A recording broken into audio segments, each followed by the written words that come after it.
Recording by Michael Navertil. Earthmen Bearing Gifts by Fredric Brown. Dar-Ree sat alone in his room, meditating.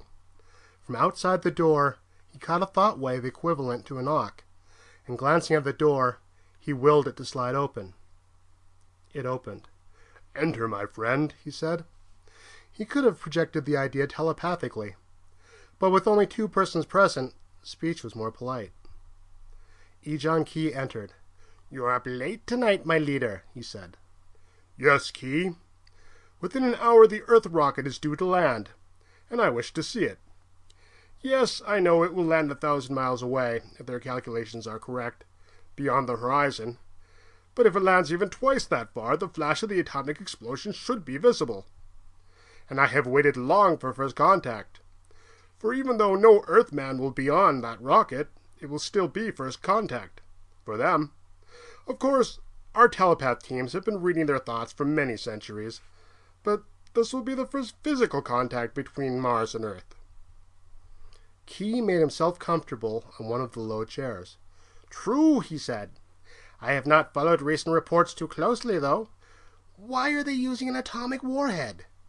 I know they suppose our planet is uninhabited, but still." "They will watch the flash through their lunar telescopes and get what do they call it? A spectroscopic analysis. That will tell them more than they know now, or think they know. Much of it is erroneous. About the atmosphere of our planet and the composition of its surface. Call it a sighting shot, Key. They'll be here in person within a few oppositions, and then..." Mars was holding out, waiting for Earth to come. What was left of Mars, that is. This one small city of about 900 beings. The civilization of Mars was older than that of Earth, but it was a dying one. This is what remained of it. One city, 900 people. They were waiting for Earth to make contact. For a selfish reason, and for an unselfish one. Martian civilization had developed in a quite different direction from that of Earth. It had developed no important knowledge of the physical sciences, no technology. But it had developed social sciences to the point where there had not been a single crime, let alone a war, on Mars for 50,000 years.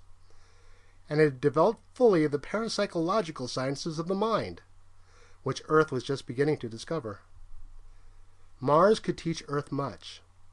How to avoid crime and war to begin with. Beyond those simple things lay telepathy, telekinesis, empathy. And Earth would, Mars hoped, teach them something even more valuable to Mars. How, by science and technology, which it was too late for Mars to develop now, even if they had the type of minds which would enable them to develop these things, to restore and rehabilitate a dying planet, so that an otherwise dying race might live and multiply again. Each planet would gain greatly, and neither would lose. And tonight was the night when Earth would make its first sighting shot. Its next shot, a rocket containing Earthmen, or at least an Earthman, would be at the next opposition, 2 Earth years, or roughly 4 Martian years hence. The Martians knew this because their teams of telepaths were able to catch at least some of the thoughts of Earthmen. Enough to know their plans. Unfortunately, at that distance, the connection was one way. Mars could not ask Earth to hurry its program, or tell Earth scientists the facts about Mars' composition and atmosphere, which would have made this preliminary shot unnecessary. Tonight, Ree, the leader, as nearly as the Martian word can be translated, and Key, his administrative assistant and closest friend, sat and meditated together until the time was near. Then they drank a toast to the future, in a beverage based on menthol, which had the same effect on Martians as alcohol on Earthmen, and climbed to the roof of the building in which they had been sitting. They watched toward the north, where the rocket should land. The stars shone brilliantly and unwinkingly through the atmosphere. In Observatory number 1 on Earth's moon, Raj Everett, his eye at the eyepiece of the spotterscope, said triumphantly, "There she flew, Willie! And now, as soon as the films are developed, we'll know the score on that old planet Mars." He straightened up. There'd be no more to see now. And he and Willie Sanger shook hands solemnly. It was an historic occasion. "Hope it didn't kill anybody. Any Martians, that is. Raj, did it hit dead center in Syrtis Major?" "Nearest matters. I'd say it's maybe 1,000 miles off to the south.